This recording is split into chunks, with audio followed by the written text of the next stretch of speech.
Comparison করে একই মাটি একই জাত একই ম্যানেজমেন্ট, সেই জায়গাতে ফলনে আমরা পার্থক্য পেয়েছি অর্ধেকেরও বেশি। আমরা মালচিং পেপার ছাড়া পেলাম 5% 51 কেজি, মালচিং পেপার দিয়ে পেলাম আমরা 5% 113 কেজি। সেটা কিন্তু ফলনটা অনেক ভালো এবং ফলের শেপগুলো সুন্দর হচ্ছে, বড় হচ্ছে। আসসালামু আলাইকুম দর্শক, আমরা মালচিং পেপারে আলু চাষ করার ভিডিও দেখিয়েছিলাম। অনেকে 500 প্রতিক্রিয়া করেছেন, অনেকে অনেক ধরনের মতামত আমাদেরকে দিয়েছেন। সবগুলোকে আমরা পজিটিভলি দেখছি। 63 দিন বয়সে আমরা আলুতে মালচিং এবং মালচিং ছাড়া এই দুইটা রেজাল্ট দেখানোর জন্য আমরা হাজির হয়েছি। তবে যারা আপনারা এই মুহূর্তে ভিডিওটি দেখছেন, মনোযোগ সহকারে দেখবেন, কোনো ভুল তথ্য নেবেন না।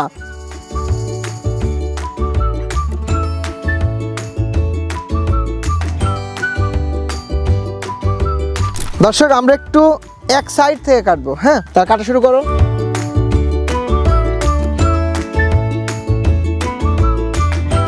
ওরা কাটতে কাটতে আপনাদেরকে একটা কথা বলে রাখি, সেটা হচ্ছে যে এই মালচিং পেপার আমরা আবার রিউজ করতে পারবো, মানে আরেকবার ব্যবহার করতে পারবো। সেটা হতে পারে এই আলুতে অথবা অন্য কোনো ফসলে। কারণ আমরা যখন মালচিং পেপারে আলু করতেছি, আলুর গাছগুলো কেটে নেওয়ার পরে কিন্তু এই মালচিংটা উঠিয়ে নেওয়া যাবে। তো আমরা এটা একটু বের করি।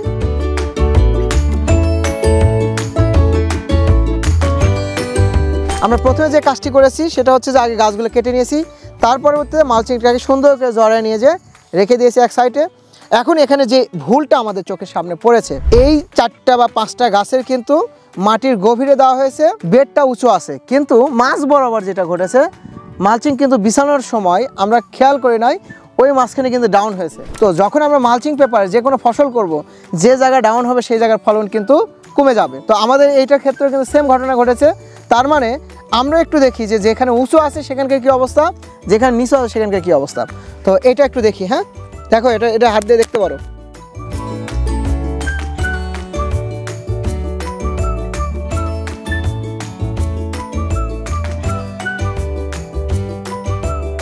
যে গাছগুলো গভীরে আছে সেই গাছে কিন্তু ফলন বেশি। যেমন এইটা না, এখানে কয়টা গাছ ছিল?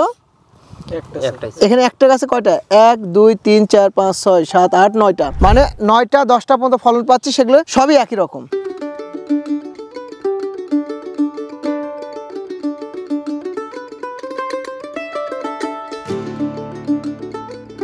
আচ্ছা, যে জায়গাতে ডাউন হয়েছে সেই জায়গায় আবার ফলাফলটা যদি দেখাই, এই আলুটা উপরে ছিল, গাছটা মালচিংয়ের উপরে থাকার কারণে এই গাছে ফল কয়টা? মাত্র 3টা। খেয়াল করেন, একই গাছ যেটা মাটির গভীরে যাচ্ছে সেটা ফলন 10টা পর্যন্ত হচ্ছে, 9টা 10টা, কিন্তু যেটা মাটির উপরে থাকতেছে সেটা ফলন কিন্তু আবার কম হয়ে যাচ্ছে। যেমন এই জায়গায় আমরা দেখি,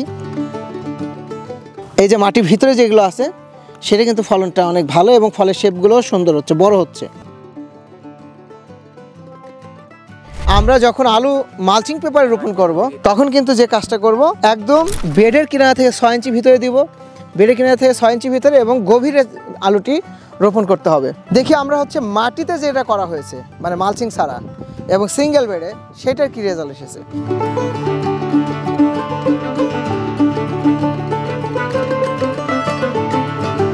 ওকে, দেখি আমরা গাছগুলো এবং আলুর সাইজগুলো দেখব।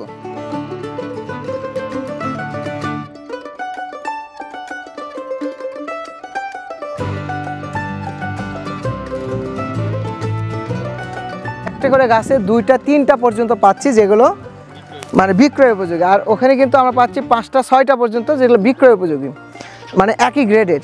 তাহলে আমরা দেখি গ্রেডিং করে আমাদের বিক্রয় উপযোগী কয়টা হয়।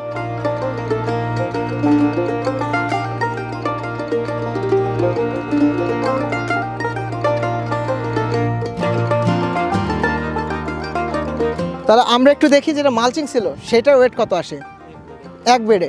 ওকে, অনেক ওয়েট ভেঙে যাচ্ছে। তাহলে কত হয়েছে? 17 কেজি 900। ওকে, এটা ক্যাট কতটুকু বের হয়?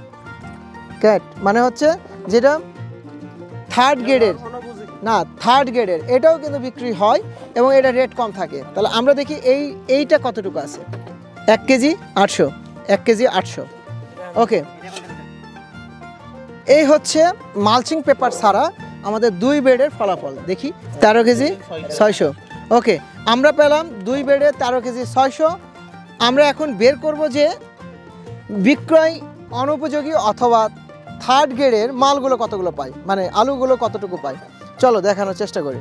এখানে আমরা দেখেছি যে যেগুলো বিক্রয় উপযোগী নয় 6 কেজি 500। ওকে, এটা হচ্ছে মালচিং সারা, যেখানে 6 কেজি 500 আমরা পেয়েছি, যে 6 কেজি 500 গ্রাম আমরা যেটা বিক্রয় উপযোগী না, যে পাইকারি নিবে না, আবার এইটা বিক্রি করতে গেলে থার্ড গ্রেডে পড়ে যাবে। এখন আমরা আসি পার শতকে মালচিং পেপারের কত ফলন, পার শতকে মালচিং সারা কতটুকু ফলন দেখি। তাহলে আমরা হচ্ছে যেখানে মালচিং সারা নাকি প্রতি শতাংশে ফলন আসতেছে কত, 51.89। আমরা যে হিসাবটা করে দেখলাম যে পার স্কোয়ার ফিট হিসাব করে বের করে আমরা হচ্ছে পার শতাংশে নিয়ে এসেছি। তাহলে আমরা যেখানে মালচিং দিচ্ছি সেখানে ফলন আসতেছে 113 কেজি।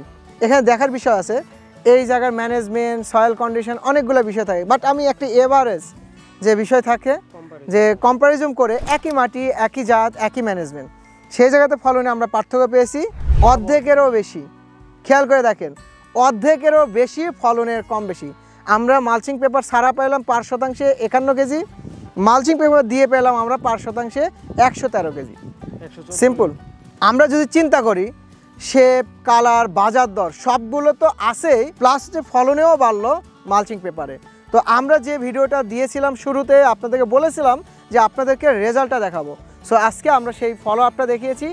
আমার বিশ্বাস এখানে যতটুকু রেজাল্ট হয়েছে তার চেয়ে বেশি ভালো রেজাল্ট পাওয়া সম্ভব আপনার নির্ভীর পরিচর্যায়, আপনার প্রপার ম্যানেজমেন্টে। আমরা চাই প্রত্যেকটা কৃষক ভালো ফলন পাক, বেশি লাভ পাক এবং তারা টিকে থাকুক। আলটিমেটলি পদ্ধতি, প্রযুক্তি এবং স্কিল, এইটার সমন্বয় ছাড়া কৃষিতে বর্তমানে টিকে থাকা খুবই কঠিন। সো আমরা আধুনিকতার সাথে থাকি, স্মার্ট পদ্ধতিতে চাষাবাদ করি।